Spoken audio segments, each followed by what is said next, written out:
Now, my name is Scott O'Sullivan of the O'Sullivan Law Firm, and I want to thank the host, BikeDenver, for sponsoring this event this year, this annual event. I have been involved with BikeDenver since the peak years. I looked the other day. I've been sponsoring BikeDenver now since 2009. It started with Pete and some volunteers in Wash Park many years ago, teaching my 5-year-old how to ride a bicycle. And they went to what's the Bonnie Bray ice cream shop. So much like people in the room, I am lucky enough to ride and walk to work every single day. Much like many of you, I have 3 different modes of transportation for bicycles. I have my fun bike, my road bike, and my mountain bike. I've been representing now, unfortunately, and I don't want to meet any of you ever in my office, for 20 years, riders. And rider safety, pedestrian safety, and safe streets are incredibly meaningful to me because my children walk to school every single day. And this is incredibly meaningful for me. And I appreciate you allowing me to sponsor. And without further ado, I'd like to introduce James Waddell, our sponsor, and have the MC hammer of the event.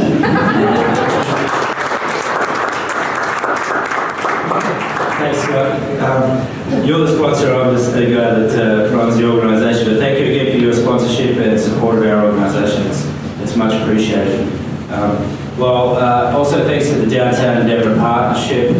Jesse's not here yet, but for allowing us to use the space here at a very, very affordable rate, which is really helpful. And to our volunteers, we have volunteers who got here very early this morning at 6 o'clock, along with our staff, my whole staff, Alex and Elena. Thank you guys, do a fantastic job. Hopefully you got to park your bikes outside at the racks. If you didn't, you can use those racks on your way out. I'd also like to acknowledge one of our elected officials in the room this morning, Councilman Jolan Clark. I did see Jolan here earlier. Jolan, thank you so much for attending. Councilman Clark is really one of our greatest supporters for what we're doing in the bike advocacy space. So thank you again for coming. And thank you for everything you've been doing throughout the last year. We're going to touch on some of those things earlier. G'day everybody, actually my name's James Waddell. Might have mentioned before, Executive Director of BikeDenver, and welcome to our annual State of Biking in Denver. Somebody asked me how many times you've been doing this. I said, well, we've done it at least twice, so it becomes an annual event. I think it's the 3rd one, I'm not exactly sure. I've been with the organisation for just over 12 months. And this is Winter Bike Week, if you weren't aware. I know that doesn't really matter to a lot of people in this room, whether it's Winter Bike Week or Summer Bike Week.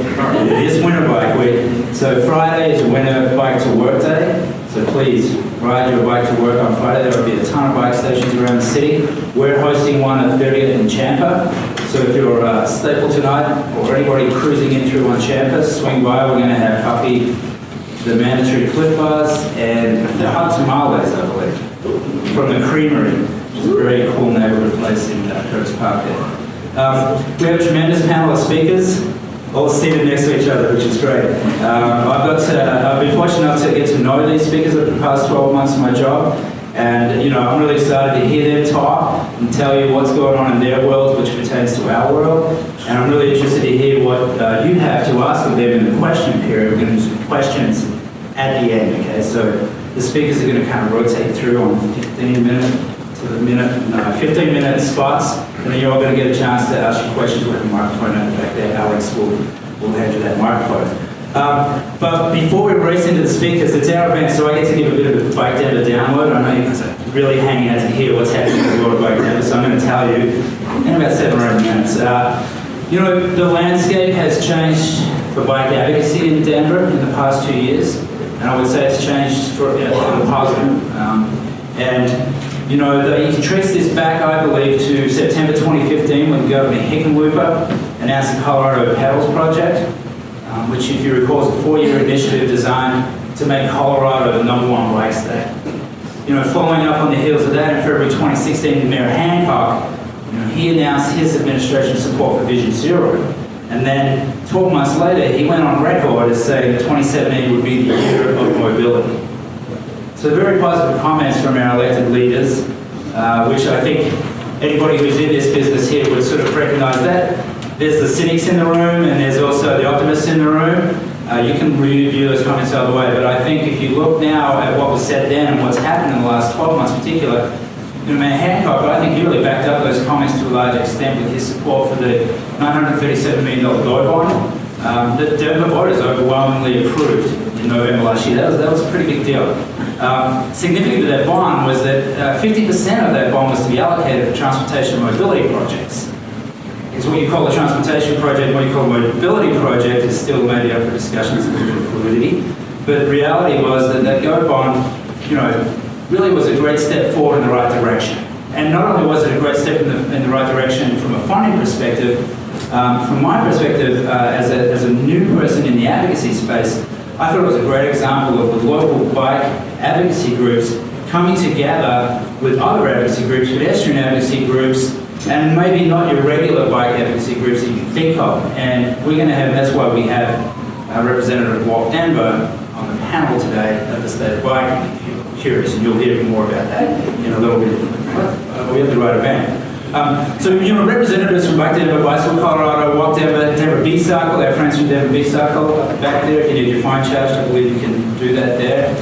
Not right now, though. And we also had Brett Evans from Denver Cruiser Ride. So an interesting group of folks that came together in one room every week for 12 months to leading up to the bond. So you can imagine, sort of the different voices and different perspectives that went and came around in that room. And I felt like the outcome was really cool. We even came up with a very cool name, a catchy name called the Denver Streets Partnership for that group of people on the top. I think Jill's going to speak a little bit more about that in a minute. So everybody involved with those organisations did a wonderful job.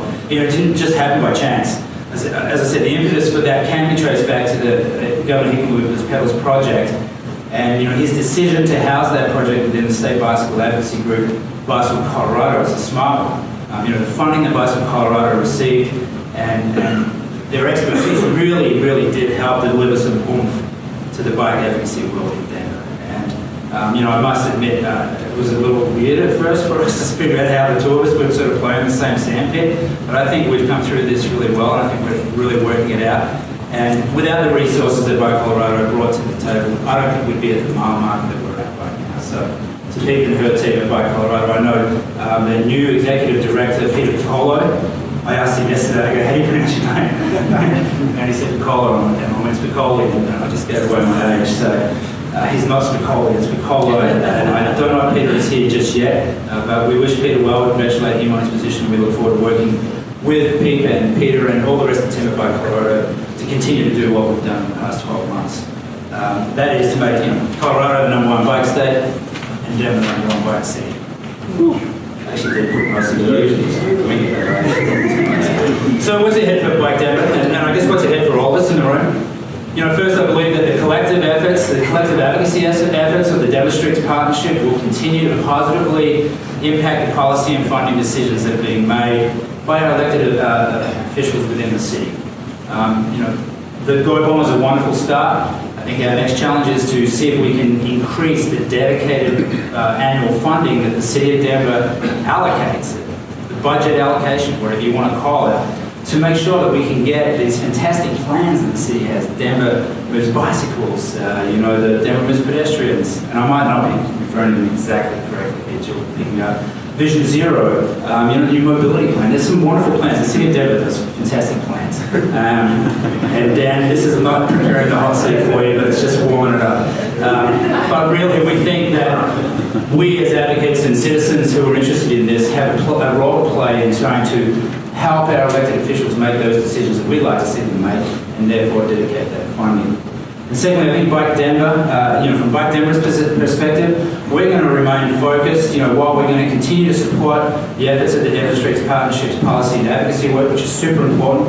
If you build it, they will come. If you don't build it, it's going to be very tough for them to come. But that work that happened this past 12 months with the GO bond, we may not see the results of that for another 5 or 7 years. Again, Dan, just warming it up a little bit more. But in the meantime, our goal at BikeDenver is to help people get on bikes today and tomorrow.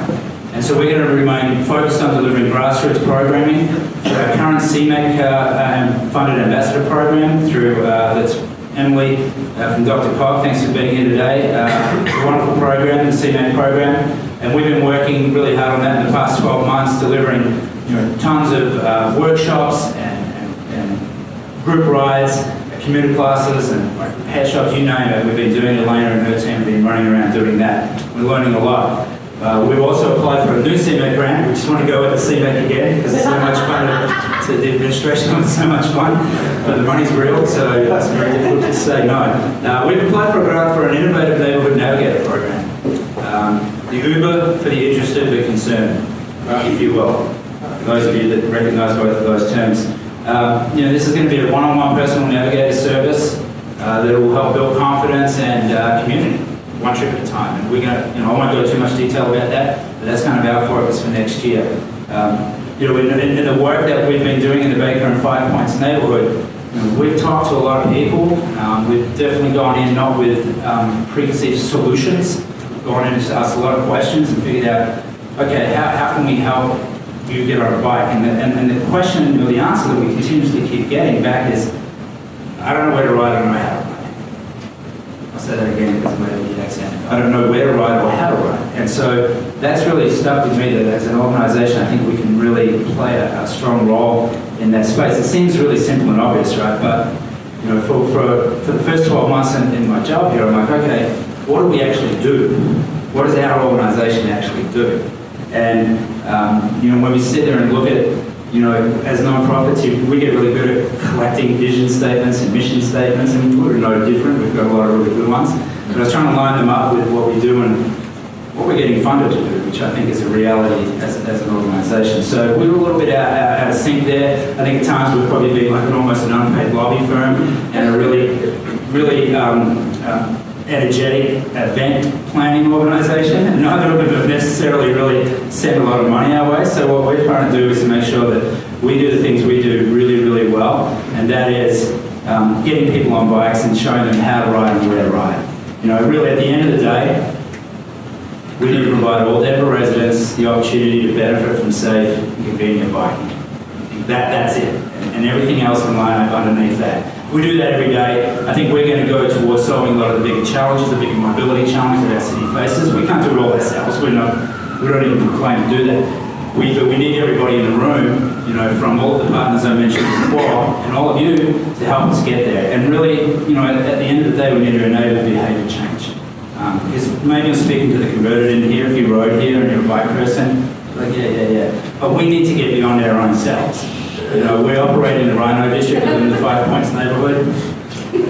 That's our team. That's what I deal with every day. They're wonderful. Look at them. We did ship him off to Sweden, though, so we're down to 3. But really, I just want to leave you with one thought, and then we're going to get on to our speakers. Simple ideas are easy to understand. Ideas that are easy to understand, repeat it. And ideas that repeat and change the world. Lofty goals, but that's what we're going to try to focus on this year. Very simple ideas and get people on. So thank you again for your support today. Thank you for your future support. And we're going to get down to our presenters. As I mentioned, we have 3 great presenters lined up here this morning. And each of them will have their 15 minutes, just as I mentioned. So hold your questions to the end. And if all goes well, you'll be out of here at 8:30, full of burrito and state of biking information. So before our first speaker this morning is Mr. Dan Rain. He is the Senior City Planner. There he is right there. Senior City Planner at the City and County of Denver Public Works. Dan's going to update us on where Public Works is at with the projects. They have a lot of projects, and they have a lot of money, some more money. And I promised Dan that the hot seat won't be boiling hot for him today, so please be respectful. As Dan is a tireless worker, a city employee. He's one of a team of people that are trying their hardest to get us to where we all want to get to. A lot of us are impatient, and he knows that. But I really believe this guy is hard is in this. And let's give him a round of applause and welcome him.